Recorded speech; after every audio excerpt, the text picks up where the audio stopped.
third grade families, over the next course of videos, what I want to do is I want to walk you through the main ideas of various units that we've studied throughout third grade.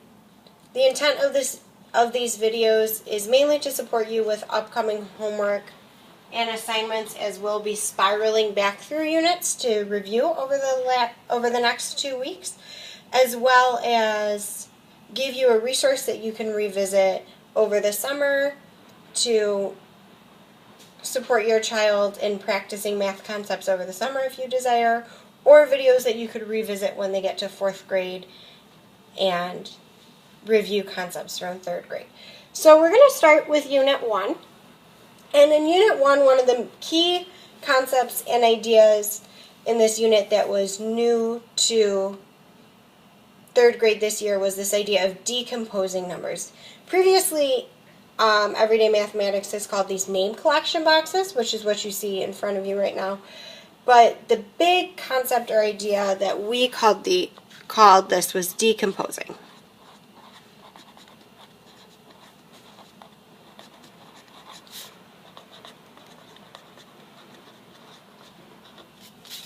And what that meant was that you're going to take a number, for example 20, and you're going to create different ways to compose or make this number.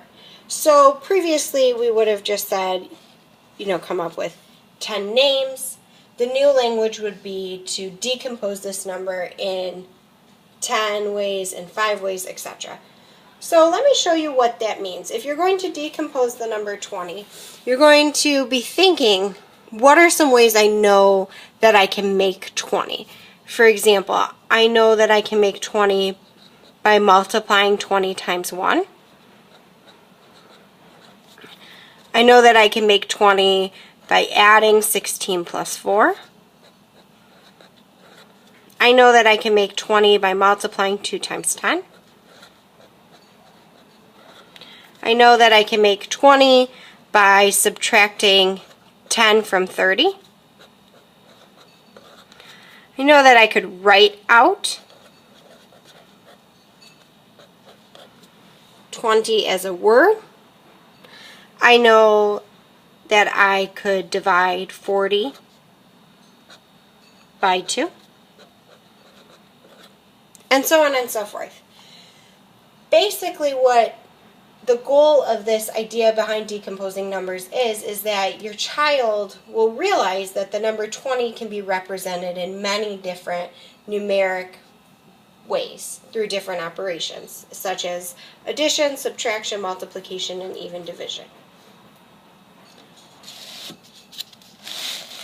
Here are some other examples that are provided. Here it says that some of these names don't belong, and they want you to cross it off and then find the name that does belong. So here, your child would have to assess what the name that would belong in this box would be, or what number they're representing and decomposing here. And the way that they would solve this is they would find out, okay, I know that 10 plus 6 is 16, but this word is 14. So I have to find which one is the right answer. 10 less than 26 is 16. 10 minus 6 is 4. Right now the common trend I'm seeing is 16. If I have 8 2's, I know that that's the same as 8 times 2. That would be 16. 4 plus 4 plus 4 would be 12. Half of 32 is also 16. Here I see a 4 by 4 array, which I know is 16. 10 plus 2 would be 12. Minus 4 would be 8. Plus 6 would be 14. Minus 8 plus 10 would be 16. So here I can see that 14 does not belong, 4 does not belong, and 12 does not belong. The number that is being decomposed is 16. So this would be a higher level of thinking where you would have to assess what number is being represented and which are incorrect representations of the number and which are correct. If you want to practice with your child at home, you can try this one here. Try to write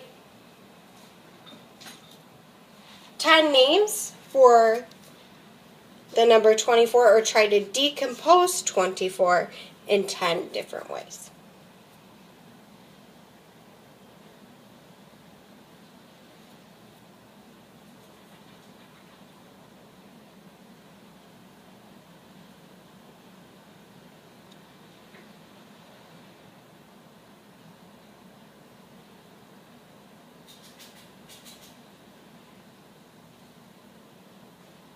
If you're not quite finished yet, you can go ahead and just pause the video. I'm just going to show you a few answers that you may have come up with.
Here you can see just a few different examples of ways that you could decompose the number 24.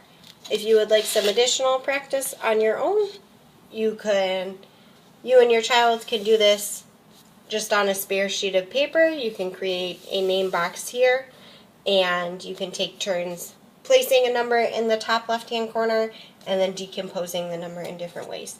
You can make this a game by seeing how many ways you both can decompose the same number, and the winner would have the most ways to decompose whichever number you choose.